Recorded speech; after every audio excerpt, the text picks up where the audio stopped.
दक्षिण भारताच्या इतिहासात ना एक असं घराणं होऊन गेलंय ज्यांनी फक्त तलवारीने नाही तर चक्क छिन्नी हातोड्याने इतिहास घडवला. आपण बोलतोय 4थ्या ते 9व्या शतकापर्यंत राज्य करणाऱ्या पल्लवांविषयी. हे केवळ राजे नव्हते तर एका खऱ्या अर्थाने सुवर्णयुगाचे शिल्पकार होते. चला आज त्यांचीच गोष्ट जरा जवळून जाणून घेऊया. पल्लवांची खरी ओळख काय असं विचारलं तर उत्तर एकच. त्यांनी दगडांवर कोरलेली ही गाथा, त्यांची मंदिरं आणि शिल्पकला म्हणजे फक्त दगडी बांधकाम नाहीये, तर त्यांच्या महत्वाकांक्षा, त्यांचं कौशल्य आणि त्यांच्या दूरदृष्टीचा तो एक जिवंत पुरावा आहे. आज आपण हाच वारसा उलगडून पाहणार आहोत. तर मग हे पल्लव आले कुठून? इतिहासात त्यांना तामिळनाडूचे पहिले राजे म्हणून ओळखलं जातं. पण गंमत म्हणजे त्यांची सुरुवात झाली होती सातवाहन साम्राज्याचे अधिकारी म्हणून. जसजसं सातवाहनांचं सामर्थ्य कमी होऊ लागलं तसतशी पल्लवांची महत्वाकांक्षा वाढली आणि त्यांनी स्वतःच्या स्वतंत्र राज्याचा पाया रचला. तर काळ होता 4थ्या ते 9व्या शतकाचा. विचार करा, एका बाजूला सातवाहनांचं मोठं साम्राज्य अस्ताला जात होतं आणि याच संधीचा फायदा घेतला त्यांच्याच अधिकाऱ्यांनी म्हणजे पल्लवांनी. त्यांनी स्वतःला स्वतंत्र घोषित केलं आणि या नव्या युगाची सुरुवात कोणी केली तर शिवस्कंद वर्मा यांनी. त्यांनी आपली राजधानी बनवली कांचीला आणि हे शहर पुढे जाऊन ज्ञान आणि संस्कृतीचं इतकं मोठं केंद्र बनलं की विचारता सोय नाही. आता आपण पल्लव इतिहासातल्या एका अशा पर्वाकडे वळूया जिथे संघर्ष, सूड आणि शौर्य यांची एक जबरदस्त कहाणी लिहिली गेली. ही गोष्ट आहे महामल्ल म्हणजेच नरसिंहवर्मा पहिला यांची. ही कहाणी ना अगदी एखाद्या सिनेमासारखी आहे बघा. सुरुवात होते एका पराभवाने जेव्हा चालुक्य राजा पुलकेशी दुसरा पल्लव राजा महेंद्रवर्मांना हरवतो. पण इथे कथा संपत नाही. सिंहासनावर येतो महेंद्रवर्मांचा मुलगा नरसिंहवर्मा पहिला आणि तो एक शपथ घेतो वडिलांच्या पराभवाचा बदला घेण्याची, आणि तो ती पूर्ण करतो. नरसिंहवर्माने केवळ पुलकेशीला हरवलंच नाही तर थेट चालुक्यांची राजधानी वातापी जिंकून इतिहासाला एक नवीनच वळण दिलं. आणि याच विजयाने नरसिंहवर्मांना 2 अजरामर पदव्या मिळाल्या. एक म्हणजे महामल्ल म्हणजेच महान पैलवान, जी त्यांच्या अजोड सामर्थ्याचं प्रतीक होती, आणि दुसरी वातापी कोंड म्हणजेच वातापी जिंकणारा. ही तर त्यांच्या ऐतिहासिक पराक्रमाची जणू गर्जनाच होती. पण नरसिंहवर्मा फक्त एक महान योद्धाच नव्हता, तो एक दूरदृष्टी असलेला शासकही होता.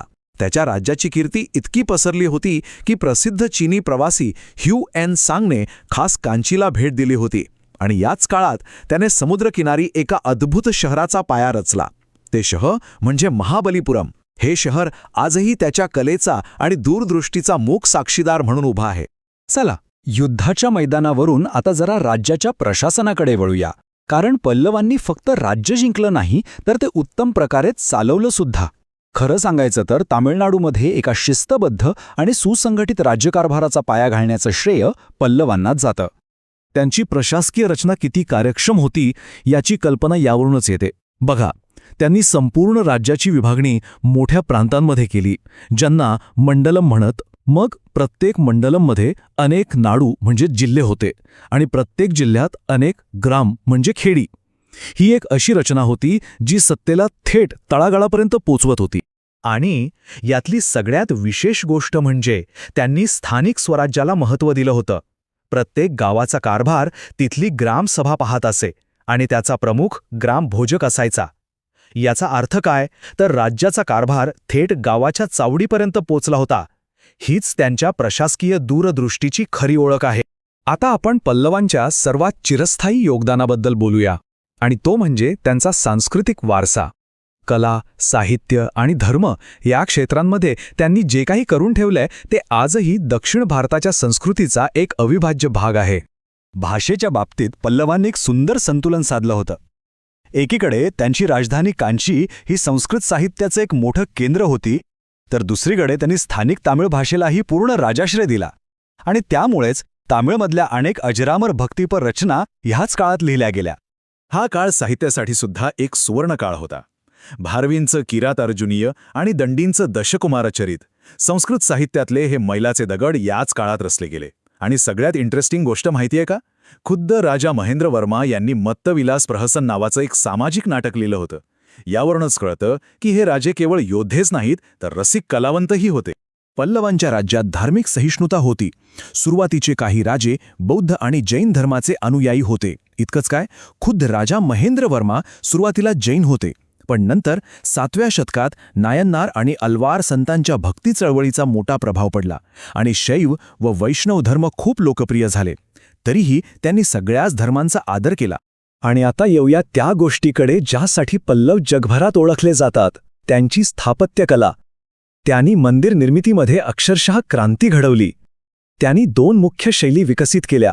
एक म्हणजे अख्खा डोंगर किंवा एकच प्रचंड दगड कोरून मंदिर बनवणं, आणि दुसरी म्हणजे एक दगड रचून भव्य मंदिरं उभारणं. आणि या दोन्ही शैलींमध्ये ते मास्टर होते. आणि याचे सगळ्यात उत्तम म्हणजे जिवंत उभारणं बघायची असतील ना, तर थेट महाबलीपुरमलाच जायला पाहिजे. तिथे एकाच खडकातून कोरलेले ते पंचरथ आणि समुद्राच्या लाटा अंगावर घेत खंबीरपणे उभं असलेलं ते शोर टेम्पल. अरे वा, काय कला आहे! खरंच आजही ते पाहिलं की आपण थक्क होऊन जातो. पल्लवांच्या काळात मंदिरे फक्त पूजा अर्चा करण्याची ठिकाणं नव्हती, ती सामाजिक आणि शैक्षणिक जीवनाची केंद्र होती. इथेच गावकरी एकत्र यायचे, चर्चा करायचे, पुराणातल्या कथा ऐकायचे आणि भजन कीर्तन करायचे. म्हणजे मंदिरांनी समाजाला एकत्र बांधून ठेवण्याचं काम केलं. पल्लवांचा प्रभाव फक्त त्यांच्या राज्याच्या सीमेपुरता मर्यादित नव्हता. त्यांनी समुद्राच्या लाटांवर स्वार होऊन आपली संस्कृती दूरवर पोचवली होती. पाहूया कशी ते. पल्लवांकडे एक शक्तिशाली आरमार होतं आणि या जोरावर त्यांनी समुद्रावर आपलं वर्चस्व निर्माण केलं.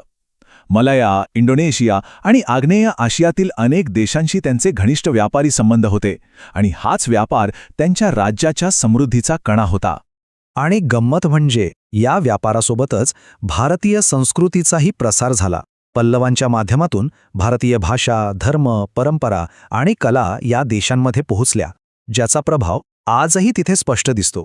म्हणजे त्यांनी केवळ वस्तूंचीच नव्हे तर विचारांचीही निर्यात केली. पुढे 9व्या शतकात चोळांनी पल्लव सत्तेचा शेवट केला. पण इथे एक महत्त्वाचा प्रश्न उरतो.